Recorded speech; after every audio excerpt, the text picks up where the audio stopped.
नमस्ते मित्रों, greenery talks में आपका एक बार फिर स्वागत है। आज हम निकलेंगे एक ऐसी दिव्य यात्रा पर जहाँ प्रकृति और आध्यात्म का एक अनोखा मिलन होता है। आज हम दर्शन करेंगे उन 5 पवित्र शक्तिपीठों के जहाँ देवी माँ के अंग गिरे थे और जो आज भी अपनी प्राकृतिक ऊर्जा से भक्तों को सुकून देते हैं। सबसे पहले दर्शन करिए माता वैष्णो देवी के। त्रिकुटा पहाड़ों की गोद में बसी ये गुफा सदियों से श्रद्धा की केंद्र है। यहाँ माँ पिंडियों के रूप में विराजमान है। माता के 3 स्वरूप महाकाली, महालक्ष्मी और महासरस्वती यहाँ पर साक्षात विराजमान है। ऊंचे पहाड़ों और चारों तरफ की हरियाली दर्शाती है कि कैसी शक्ति हमेशा प्रकृति के शिखर पर होती है। जय माता की हैं आसाम की नीलांचल पहाड़ियों पर स्थित माता कामाख्या देवी मंदिर पर, जो सबसे बड़ा तांत्रिक शक्तिपीठ है।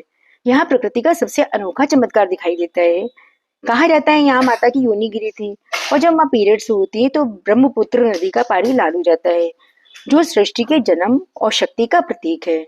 यहाँ पर कोई मूर्ति नहीं है, केवल प्राकृतिक कुंड है जो हमेशा प्राकृतिक झरनों से भरा रहता है। के सुंदर वादियों में स्थित है माता ज्वाला जी का मंदिर। यहाँ बिना किसी तेल या बाती के सदियों से 9 ज्वालाएं प्रज्वलित हो रही हैं। ये धरती के अंदर से निकलने वाली एक प्राकृतिक शक्ति है जिसका रहस्य साइंस भी आज तक नहीं सुलझा पाया है। ये दिखाता है कि प्रकृति ही ईश्वर का शाश्वत रूप है। दक्षिण भारत का ये अद्भुत मंदिर माँ पार्वती के मीनाक्षी स्वरूप को समर्पित है। मीन का अर्थ है मछली और आक्षी का अर्थ है आँखें। माँ की आँखें मछली की तरह हमेशा खुली रहती हैं ताकि वो अपने भक्तों की रक्षा कर सके। यहाँ की हरी भरी ग्रीनरी और वास्तुकला देखने लायक है। मीनाक्षी मंदिर अपने अद्भुत वास्तुशिल्प के लिए विश्वविख्यात है। हमारी यात्रा का 5वां पड़ाव है नैनीताल की नैना देवी। देवभूमि उत्तराखंड में नीली झील के किनारे बसी ये जगह बेहद शांतिप्रिय है। माना जाता है कि यहाँ पर माता सती की एक नयन गिरा था। इन ऊंचे चीड़ और देवदार के पेड़ों के बीच में माँ की आंखें हर भक्त पर अपनी कृपा बनाए रखती हैं। तो दोस्तों, ये थी हमारी आज की दिव्य यात्रा। अगर आपको ये जानकारी और प्रकृति का ये रूप पसंद आया हो तो वीडियो को शेयर करें। ग्रीनरी टॉक्स को सब्सक्राइब करना ना भूलें। कमेंट में जय माता दी जरूर लिखें। अगली वीडियो में हम माता के 5 दूसरे शक्तिपीठों की यात्रा आपके साथ। जय माता दी दोस्तों, ग्रीनरी टॉक्स में आज हम 51 शक्तिपीठ सीरीज का पार्ट 2 शुरू कर रहे हैं। पिछले वीडियो में आपने 5 शक्तिपीठ देखे थे। आज बारी है अगले 5 हमारे आज के सफर का पहला पड़ाव है गुजरात का अंबाजी मंदिर। दोस्तों, यहाँ माता सती का हृदय यानी कि दिल गिरा था। ये मंदिर अरासुरी पर्वत पर स्थित है और इसकी सबसे अनोखी बात यह है कि यहाँ पर माता की कोई मूर्ति नहीं है। यहाँ एक पवित्र विशाल यंत्र की पूजा की जाती है और वो भी आंखों पर पट्टी बांधकर, क्योंकि कहते हैं कि यहाँ की ऊर्जा इतनी शक्तिशाली है कि इसको नंगी आंखों से देखना असंभव है। यहाँ की गब्बर हिल्स की हरियाली, प्राकृतिक सुंदरता और शांति आपका मन मोह लेगी। हमारा अगला पड़ाव है कोलकाता का विश्व प्रसिद्ध काली घाट मंदिर, जो हुगली नदी के किनारे स्थित है। ये वो स्थान है जहाँ माता की दाएं पैर की उंगलियां गिरी थीं। यहाँ माता काली का बेहद रौद्र और शक्तिशाली रूप विराजमान है, जिनकी बड़ी बड़ी आंखें और सोने की जीभ देखकर भक्त भक्ति में डूब जाते हैं। ये तंत्र साधना का एक महान केंद्र है। कोलकाता की इस जगह को पहले कालीचंद के नाम से जाना जाता था, जो घने जंगलों और प्राकृतिक सुंदरता से भरा था। अब हम सरहद पार चलते हैं बांग्लादेश के बारिसल में, जहाँ सुगंधा नदी के किनारे स्थित है माँ सुगंधा का शक्तिपीठ। यहाँ माता की नाक गिरी थी। ये मंदिर पत्थरों से बना है और सुगंधा नदी की ग्रीनरी इस जगह को बेहद खूबसूरत बनाती है। यहाँ माता सुनंदा के रूप में पूजा की जाती है। हालांकि यहाँ पहुंचना थोड़ा मुश्किल जरूर है, लेकिन इस पीठ की कथा हर भक्ति के लिए प्रेरणादायक है। और चूंकि हमारी माता रानी का शक्तिपीठ है, तो यहाँ जाना तो उनके सभी भक्तों के लिए एक ड्रीम है। हम चलते हैं छत्तीसगढ़ के बस्तर के घने जंगलों में, जहाँ विराजमान है माँ दंतेश्वरी। यहाँ माता सती का दांत गिरा था, इसलिए इसका नाम दंतेश्वरी पड़ा। ये जगह हरियाली और पहाड़ों से घिरी हुई है। यहाँ की ट्राइबल संस्कृति और माता का गहरा रिश्ता है। बस्तर के राजा आज भी माता को अपनी कुलदेवी मानते हैं और हर साल यहाँ पर एक विशाल मेला लगता है। इनमें से कौन से शक्तिपीठ के आप दर्शन कर चुके हैं, कमेंट में मुझे लिखें। अगले पार्ट 3 के लिए ग्रीनरी टॉक्स को सब्सक्राइब करें और जाने अन्य दुर्लभ शक्तिपीठों के बारे में, जहाँ माता सती के अंग गिरे थे और जहाँ उनकी ऊर्जा आज भी विराजमान है। दोस्तों, ग्रीनरी टॉक्स में आपका स्वागत है। शक्तिपीठ सीरीज के पिछले 2 पार्ट्स में हमने 10 दिव्य स्थानों के दर्शन किए। आज इस तीसरे भाग में हम 5 और ऐसे पवित्र धाम की यात्रा करेंगे जहाँ की कथा सुनकर आप हैरान रह जाएंगे। क्या आप जानते हैं एक ऐसा शक्तिपीठ है जहाँ मुस्लिम समुदाय हज के रूप में जाता है? चलिए जानते हैं ऐसे ही अनोखे रहस्यों। इससे पहले चलते हैं हिमाचल की हसीन वादियों में स्थित चामुंडा देवी मंदिर। ये कथा दुर्गा सप्तशती से जुड़ी हुई है।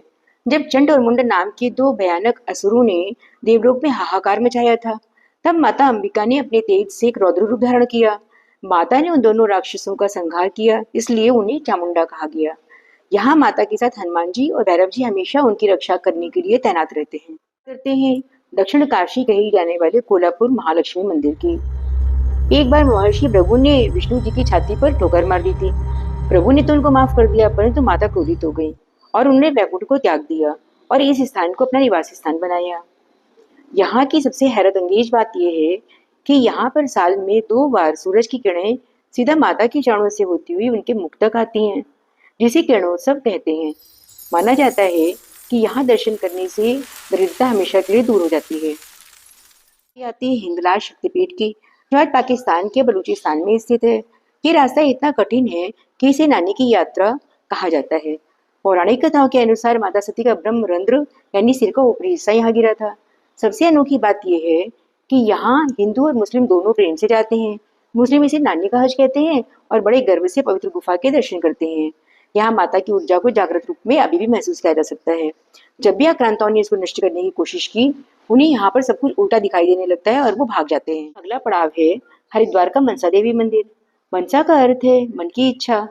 ये देवी ऋषि कश्यप के मन से उत्पन्न हुई थी और इन्हें नागराज वसुकी की बहन माना जाता है।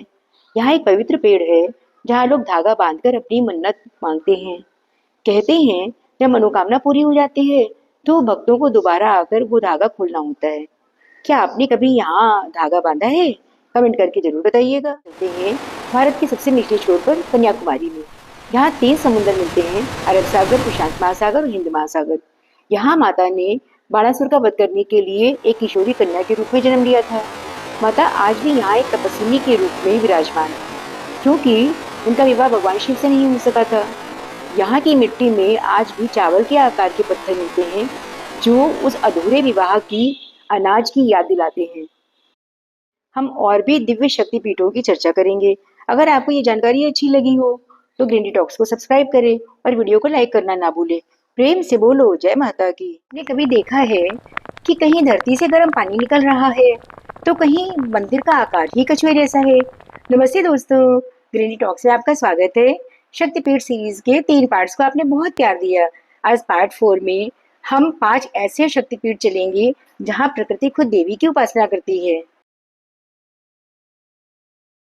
पीठ किसी देश की सीमा में नहीं है, बल्कि कैलाश पर्वत के आंचल में है। कैलाश मानसरोवर झील के पास इस स्थान पर हमारी प्यारी माता का दायां हाथ गिरा था।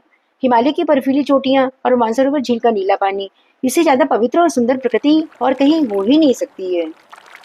15,000 फीट की ऊंचाई पर जहाँ ऑक्सीजन कम है, वहाँ की नीली झील और हिमालय की शांति हमें माता के बहुत करीब होने का एहसास कराती। पीठ भीड़ भाड़ से बिल्कुल दूर छुपा छुपा सा है।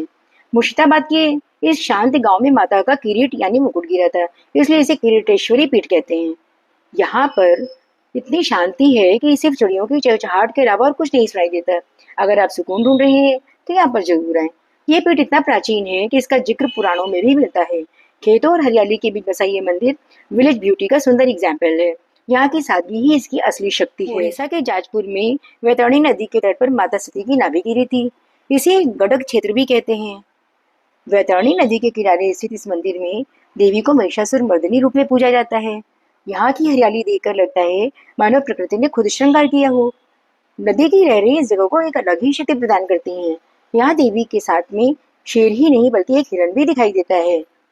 30 से 8 अलग अलग टेम्परेचर का गर्म पानी निकलता है। वेस्ट बंगाल के बक्रेश्वर में माता की आईब्रो भाव गिरी थी। यहाँ का रहस्य 8 अग्नि कुंड है। ठंड के मौसम में भी यहाँ का पानी उबलता रहता है। ये धरती की गर्मी है या माता की जागृत शक्ति का सबूत? यह स्थान अपने बक्रेश्वर महादेव मंदिर के लिए भी प्रसिद्ध है। 8 प्राकृतिक गर्म पानी के कुंड माता की जागृत शक्ति का एहसास कराते हैं। ऊपर से देखने पर एक कछुए जैसा आकार दिखता है। यहाँ माता सती का सीधा पैर गिरा था। इस मंदिर को पूर्व पीठ कहते हैं क्योंकि इसका आकार एक कछुए जैसा है। मंदिर के पीछे कल्याण सागर झील है, जहाँ रहने वाले कछुए सदियों से मंदिर का हिस्सा हैं। कहते हैं ये कछुए और मछलियाँ देवी जी की भक्ति करते हैं। आज अद्भुत शक्तिपीठों में से आप सबसे पहले कहाँ जाना चाहेंगे? कमेंट में बताएं। और अगर कंटेंट पसंद आया हो तो ग्रीनडी टॉक्स को सब्सक्राइब करें, ताकि हम 500 सब्सक्राइबर्स का आंकड़ा जल्दी ही पार कर सके। जय माता दी। दोस्तों, ग्रीनडी टॉक्स के शक्तिपीठ सीरीज के 5वें भाग में आपका स्वागत है। आज हम एक ऐसी दिव्य यात्रा पर निकल रहे हैं जहां हम तमिलनाडु के मंदिरों से लेकर मध्य प्रदेश की पहाड़ियों तक बसे 5 महाशक्तिशाली पीठों के दर्शन करेंगे। इनमें से एक मंदिर तो ऐसा है जहां आज भी एक अमर भक्त सबसे पहले पूजा करने आते हैं। चलिए शुरू करते हैं। सबसे पहले पहुंचते हैं कांचीपुरम। यहाँ माता सती का कांची यानी कमरबंद गिरा था। माँ कामाक्षी यहाँ शांत मुद्रा में विराजमान है। यहाँ माता के सामने श्री चक्र स्थित है, जिसे आदि शंकराचार्य ने स्थापित किया था। इन्हें कामाकोटि पीठ भी कहा जाता है। यहाँ की ऊर्जा हम सबके मन को शांति देती है। जब असुर बंडासुर ने यहाँ आक्रमण किया तो देवताओं की प्रार्थना करने पर पार्वती जी ने ललिता त्रिपुर सुंदरी के रूप में प्रकट होकर के राक्षसों का नाश किया। माता के बड़े बड़े नेत्र प्रेम से भरे हुए हैं। कांचीपुरम में शिव मंदिर में देवी की मूर्ति नहीं है, बल्कि पूरे शहर की ही वो माता है।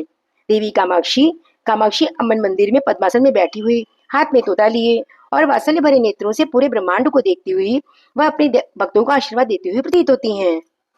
कहते हैं यहाँ माता की नाभि गिरी थी, इसलिए इसको नाभि पीठम भी कहते हैं। अब चलते हैं आंध्र प्रदेश के श्री पर्वत पर। माना जाता है कि यहाँ माता का दाहिना कंधा गिरा था। इन्हें गोहेश्वरी या माँ ब्रह्मरंबा के रूप में पूजा जाता है। ये जगह इसलिए अद्भुत है क्योंकि यहाँ शक्ति और शिव दोनों एक साथ निवास करते हैं। एक तरफ शक्तिपीठ है तो दूसरी तरफ मल्लिकार्जुन ज्योतिर्लिंग है। यहाँ माता भगवान शंकर के साथ में अपने रूठे पुत्र कार्तिकेय को मनाने के लिए आई थी। एक ही यात्रा में 2 बड़े पुण्य मिल जाएंगे। बीद जिले में स्थित है योगेश्वरी देवी का मंदिर। पौराणिक मान्यताओं के अनुसार माता पार्वती ने राक्षसों का वध के लिए यहाँ पर योगेश्वरी रूप में प्रकट होकर के महिषासुर नामक राक्षस का वध किया था। ये मंदिर अपने सुंदर वास्तुकला और शक्ति के लिए जाना जाता है। इन्हें कोंकण की कुलदेवी भी माना जाता है। मंदिर बहुत प्राचीन है और इसका निर्माण 9वीं शताब्दी में माना जाता है। माता की आंखों में एक ऐसी चमक है जो हर भक्त के दुख को दूर कर देती है। चलते हैं मैया की ऊंची पहाड़ियों पर। यहाँ माता सती का हार गिरा था। मैं हर माई का हार। माना जाता है आज भी अमर भक्त आल्हा सबसे पहले सुबह आ करके माँ की पूजा करते हैं। जब सुबह मंदिर खुलता है तो माँ के चरणों में ताजा फूल मिलते हैं। ये चमत्कार आज भी लोगों को हैरान करता है। माना जाता है परमार वंश के आला और उदल नाम के 2 भाइयों ने माता शारदा के वर्षों तक कठोर तपस्या की। जब माता प्रसन्न ना हुई तो आला ने शीश काट करके माता को समर्पित कर दिया, जिससे माता तुरंत प्रकट हुई और उन्होंने आला का मस्तक वापस जोड़ दिया और उनको अमरता का वरदान दिया। रात के समय जब मंदिर के कपाट बंद हो जाते हैं तो आला आकर के सबसे पहले मंदिर की आरती और पूजा करते हैं। बंद मंदिर में पूजा की आवाजें भी सुनी जाती हैं। कहते हैं आला के आने की घोड़े के टपटप की आवाज भी सुनाई देती है। दर्शन करने से विद्या, बुद्धि और स्वास्थ्य का वरदान मिलता है, इसलिए इसे मनोकामना सिद्धपीठ भी कहा जाता है। मंदिर में 1063 सीढ़ियां हैं। आप चाहें तो यहाँ रोपवे से भी आ सकते हैं। तो इनमें से आप किस मंदिर के दर्शन कर चुके हैं? कमेंट में जय मां जरूर लिखें। ग्रीनडी टॉक्स को सब्सक्राइब करें ताकि हम ऐसी ही भक्ति भरी जानकारी आप तक पहुंचाते रहें। जय माता दी।